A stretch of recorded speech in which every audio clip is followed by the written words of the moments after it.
What's up, guys? Crypto Muser here.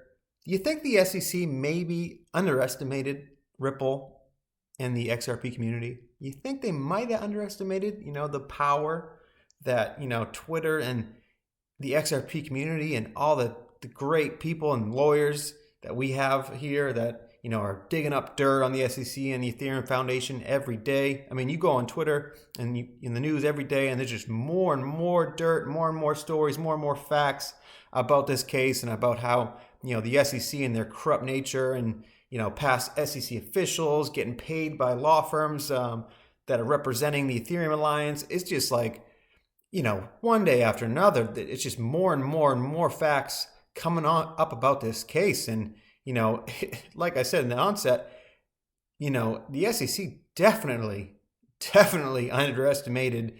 Obviously, they underestimated Ripple and the power they have and the money they have. The excellent lawyers and, even the past SEC officials that work for Ripple now.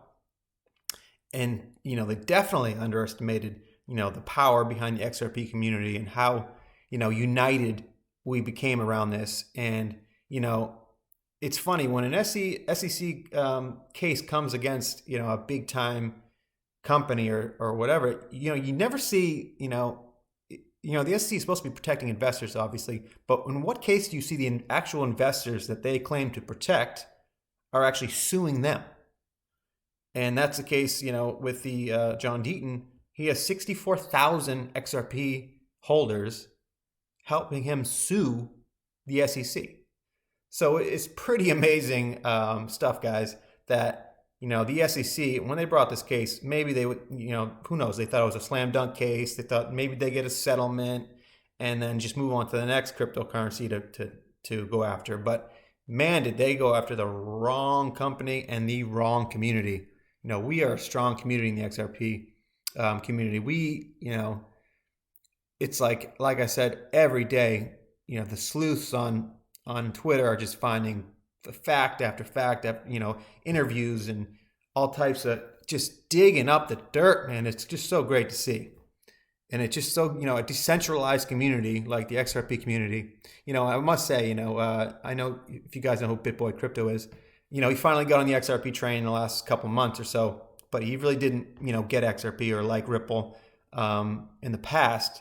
And he likes to come out, he did say, he had an insider scoop and he thought he said that for sure that the settlement was coming in October, and then he said November, and then he said by the end of the year. He's been wrong in every aspect of the case, but he loves to call himself the supreme leader of the XRP ARMY. He is far from the supreme leader of the XRP ARMY. I think he's, kind of joking around about it, but, there is no supreme leader of the XRP community. We are a decentralized community. We all work together for a common goal.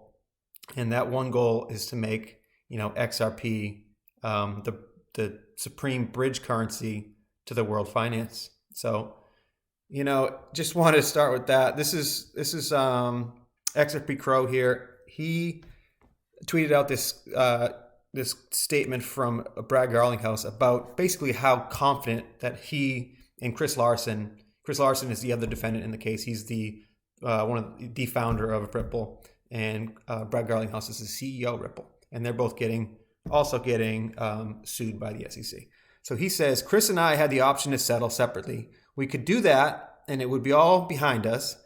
But that's how confident Chris and I are that we are right. We will aggressively fight and prove our case.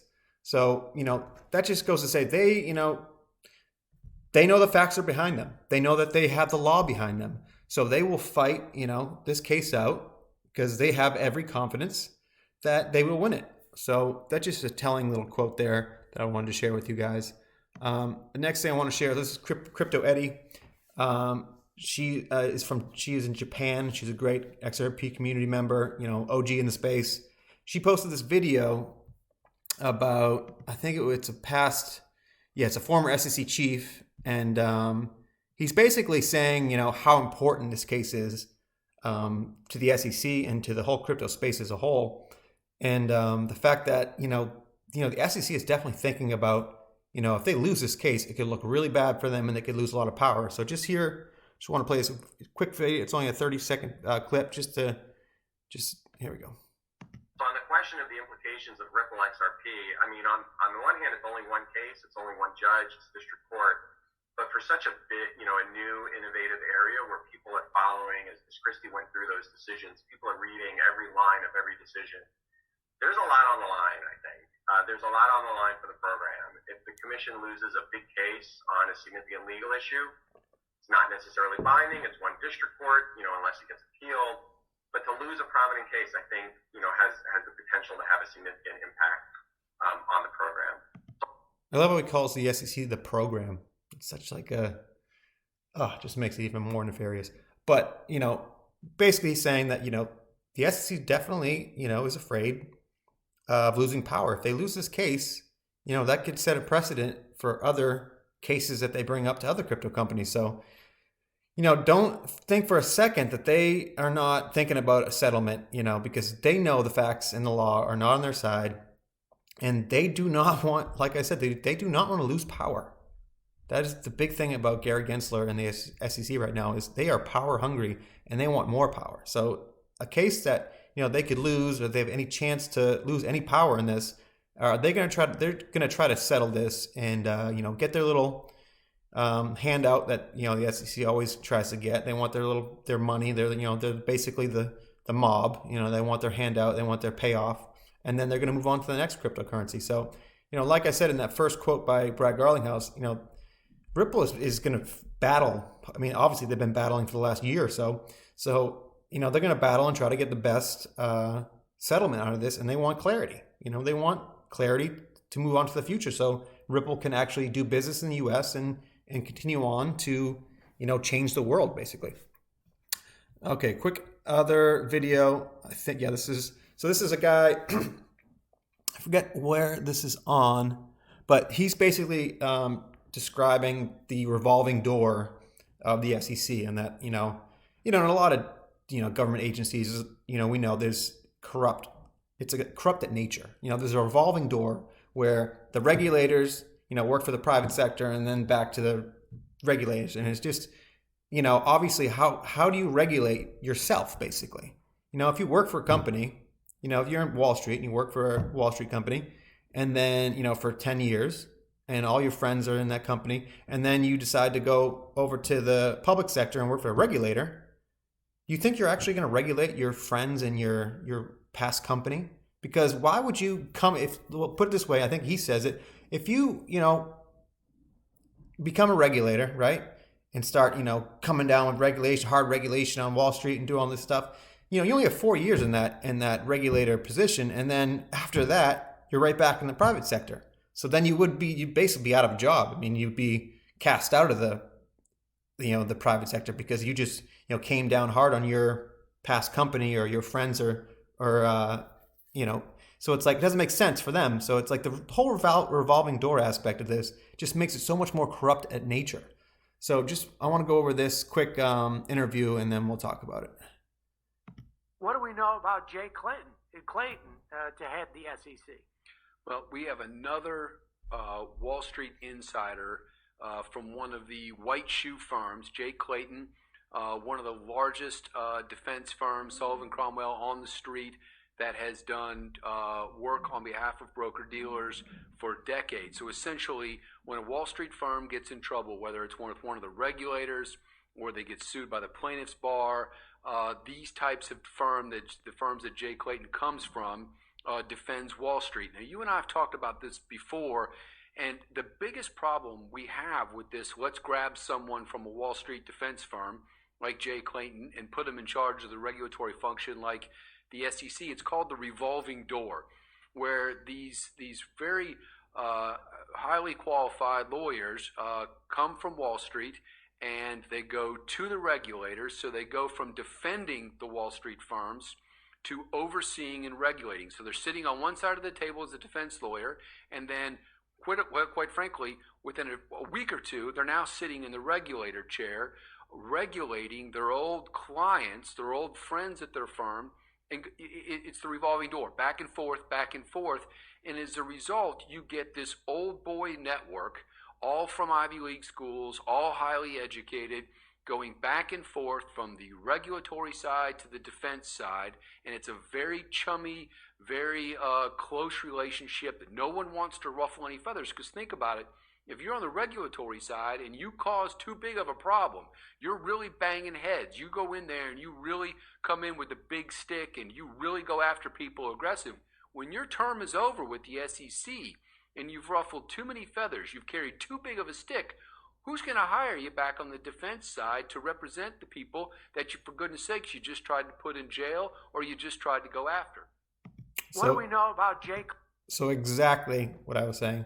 It's like, how can you think that the regulators are actually going to do their job when you know that they're just going to go right back to the companies that they're supposedly trying to regulate?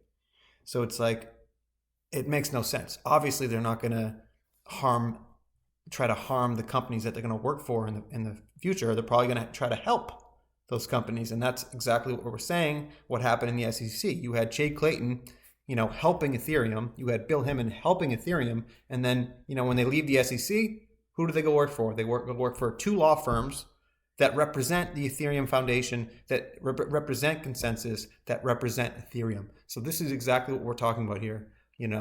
It's just corrupt. It's plain corruptness. And it's in your face corruptness that, we need to stop. And, the biggest thing about this channel, I didn't think I was going to really get so deep into this, but I really want to get, the message out there that we need to fight these guys. We need to fight the SEC.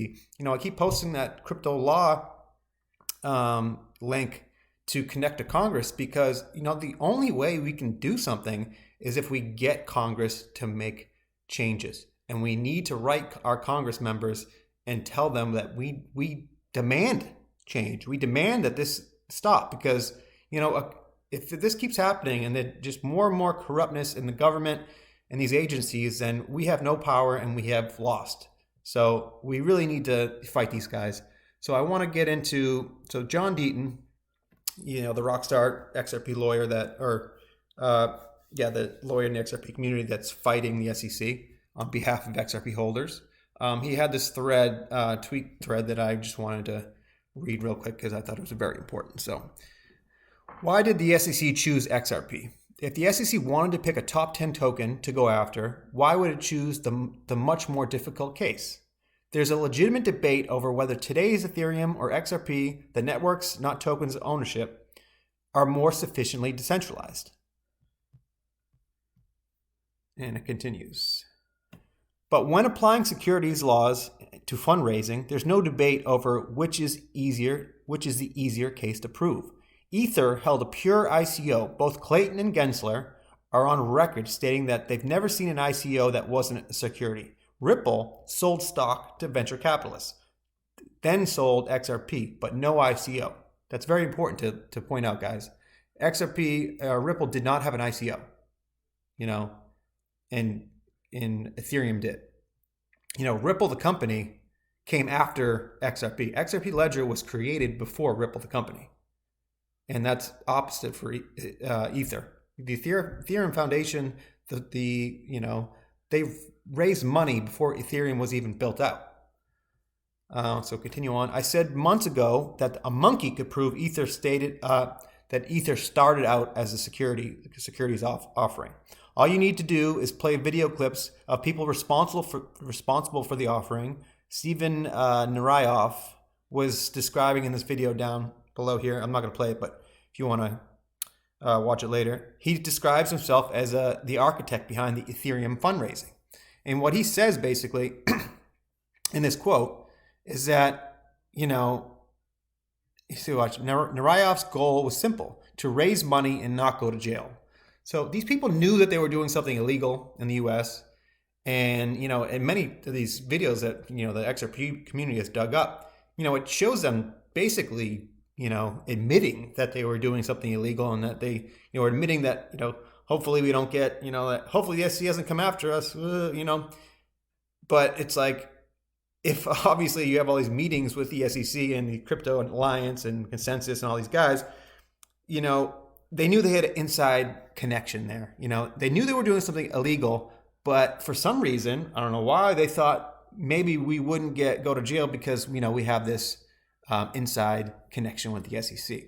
So also, Narayev wasn't the only one worried about going to jail. However, Joseph Lubin, the co-founder of Ethereum and founder and CEO of Consensus, himself once said, "We thought it was possible we would land in JFK on a certain day and the FBI would tackle us to the tarmac."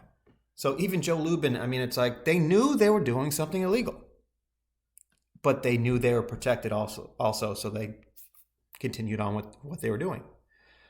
Digital asset buy. This is a digital asset investor provided clips of Vitalik Buterin discussing their intent on avoiding securities laws.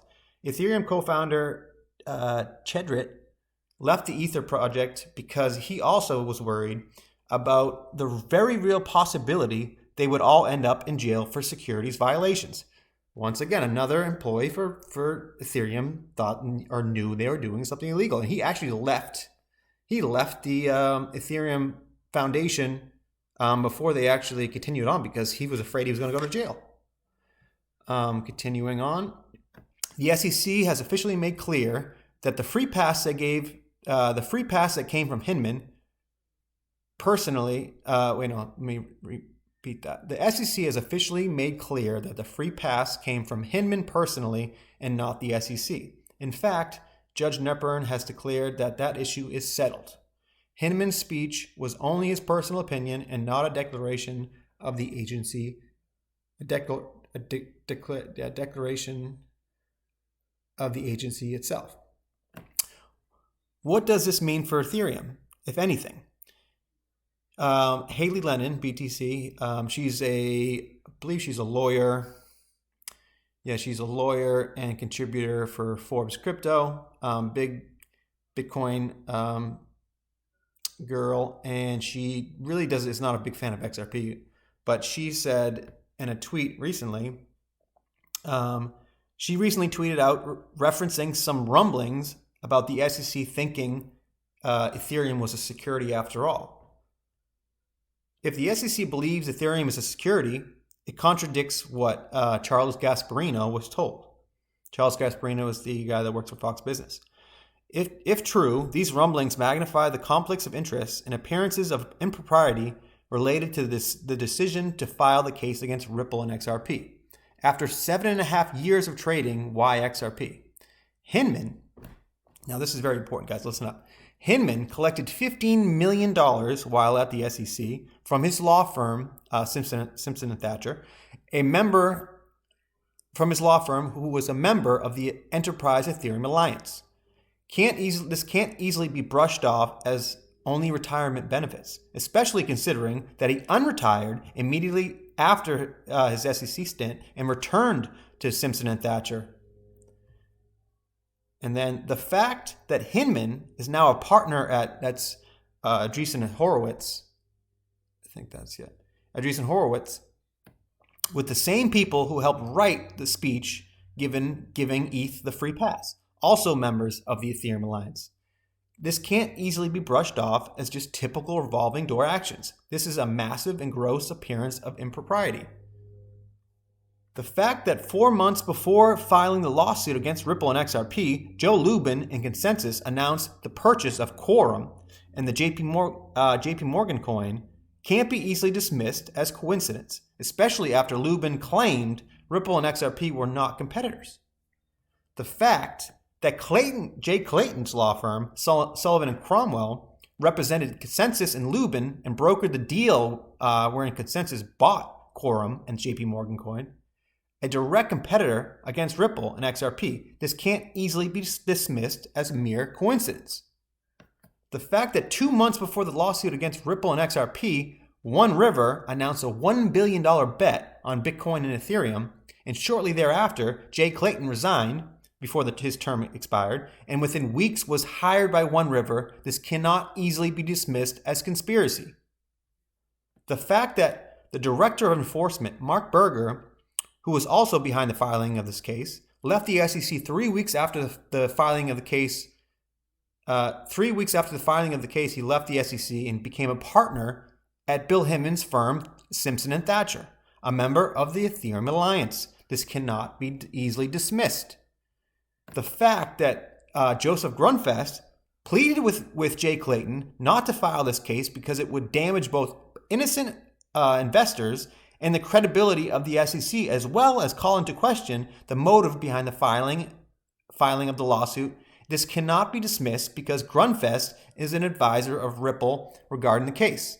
Grunfest can't be dismissed because 1, he's an unpaid advisor, and 2, he acted as a liaison between SEC and Ethereum founders, working to help Ethereum. So Grunfest actually was, helping to broker a deal between the SEC and Ethereum. So, and then he comes out and says, Jay Clayton, you cannot come with this case. If you come with this case against Ripple, it's gonna, and you can, I believe, if you go to John Deaton's crypto law website, you can find the video or even the letter that Joseph Grunfest sent to the SEC and Jay Clayton, pleading to them not to bring this lawsuit against Ripple, and that it was going to hurt so many investors and it was going to look really bad for the SEC. So it's just, this thread was so great, breaking down the facts of the case, breaking down, every little thing that, the Ethereum Foundation was working with the SEC and basically the revolving door of these regulators working for law firms and going back and forth and basically, setting up Ethereum so they can make their law firm and them can make money. It's always, guys, you just always have to follow the money. It's all about the money and everything. So I'm going to end there, but just one quick thing I just want to show you guys. So Eleanor Tourette, she is the Fox Business journalist and producer. She wrote, I don't know if you guys seen, there was a great story Fox Business put out about this whole case, about the Ethereum free pass and all that stuff. And she was the co-writer, and she is going to be on the Chain podcast. I think it's on Monday, January 17th. So just wanted you guys, if you want to check that out, On the Chain, great podcast, YouTube channel. She's going to be on there discussing, her findings in the case and her findings in that article. So just want to give you the heads up on that. I want to say I am not a financial advisor. If you, do not take anything I say or write as financial advice. This is for educational and entertainment purposes only. And please like and subscribe, guys, and please show the channel some support. I know I'm new at this and I'm trying to get the editing down and everything, but hope you guys like the content, and we will see you on the next one.